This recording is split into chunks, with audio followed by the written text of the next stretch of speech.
So you're sitting alone, watching a captivating horror film, and you've just reached what seems like a pivotal moment. You feel this creeping intensity, anxiety is building, and your heartbeat starts to spike. Why? Why does that happen? We're taking a look at the history of scary music within film, the psychology behind it, and some of the techniques composers use to leave us feeling not so comfortable.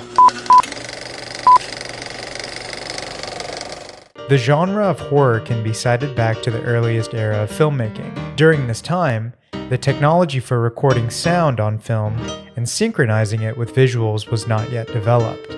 As a substitute for this, theaters would often show films accompanied by live music, ranging from classical to popular songs at the time. This changed in the 1920s, where notable classics such as The Cabinet of Dr. Caligari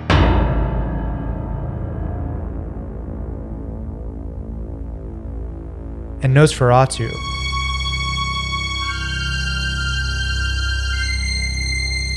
were accompanied with their own original film scores. These pieces aided in bringing structure to settings and plot development, adding another layer of immersion in the cinematic experience. In 1933, American blockbuster King Kong had its music originally composed by Max Steiner, who set the foundation for two techniques that would be applied to horror for generations to come. Mickey Mousing, where music matches the action being depicted on screen,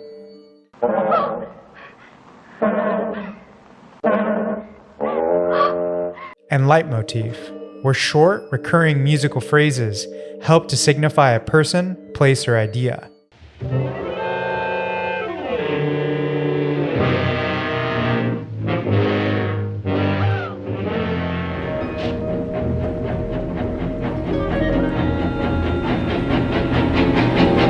Within the years of King Kong and beyond, horror films really took the shape of the classic movie monsters we know today. Think Wolfman, Frankenstein, Creature from the Black Lagoon. Their accompaniments musically were usually orchestral scores that felt huge, loud, bombastic, and grand. Now you might be asking yourself, when did it all change? When did music get us scared?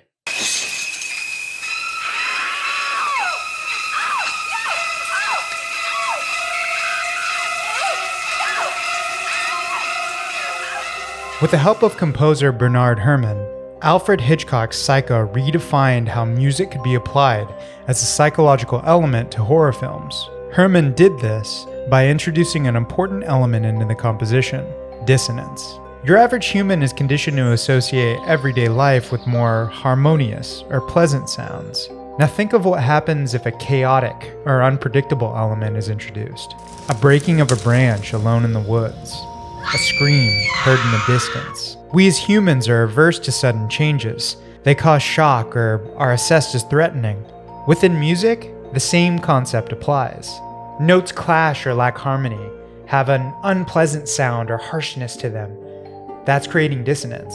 Metal fans, I know, I get it. The most notable example of dissonance can be cited back to the Middle Ages, with the tritone, or the devil's interval. Historically, horror scores have loved using dissonant sounds, specifically with strings or synths to create a sense of anxiety or tension.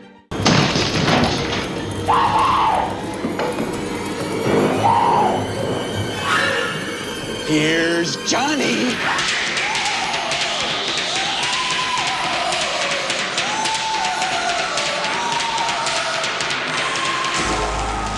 So the landscape of horror and its relationship with music is evolving. And with it, the massively popular slasher films of the 80s are here to celebrate an integral technique. We've all been there.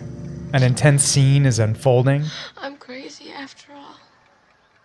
Bam! You've been startled so badly you jolt in your seat. In the world of horror music, there are elements that work to achieve this.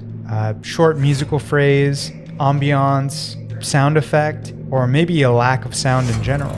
This element is applied to enhance the drama within a scene. It happens to be particularly effective when coupled with a sudden, sheer, or sharp noise. This arrangement is known as a scare chord, known to most as a jump scare. Although first making an appearance with the accompaniment of sound in the 1942 film Cat People,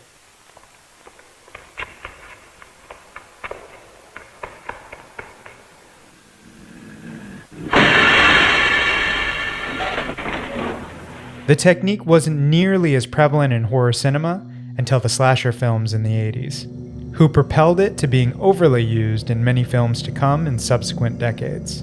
Now, why is this technique so effective? Composers will often use lower sounds sitting underneath a minimal melody to raise your suspicion. This leads the viewer to fear the uncertain span of time between something potentially happening and the moment it actually does.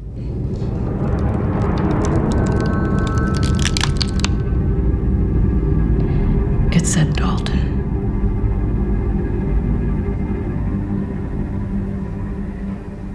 I can still hear that voice.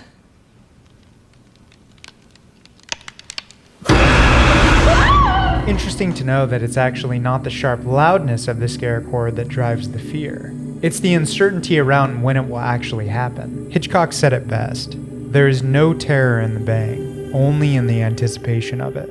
But what about our current time? How can music scare the shit out of me when I'm conditioned to scare chords? I can handle dissonance. Rarely anything is scary anymore.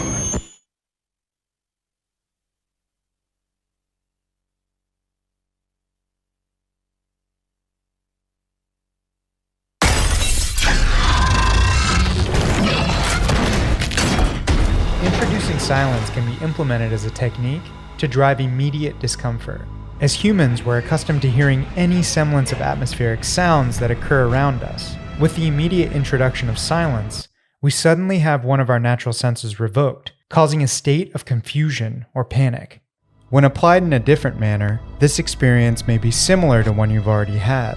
Have you ever walked into a space where everything seemed normal, but you still felt uneasy, anxious, or even sorrowful? You're probably not being possessed by a lingering presence, but could be under the effect of infrasound. Infrasound can be described as extreme bass waves or vibrations, below the audible range of human hearing.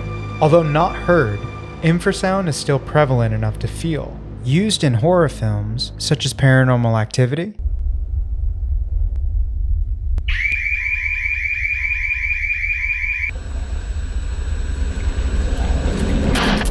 and the French thriller / psychological horror Irreversible. By the way, Gaspar Noé, great director, f***ed up, but great director.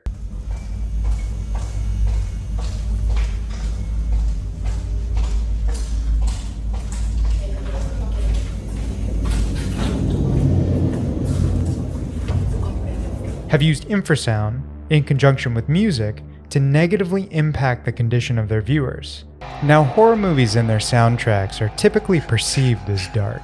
Most openly employ elements that travel with the audience, leading them through feelings of anxiousness until they inevitably arrive at a place of discomfort. These scores are wrapped in a jagged, unforgiving box, which can seemingly open at any time.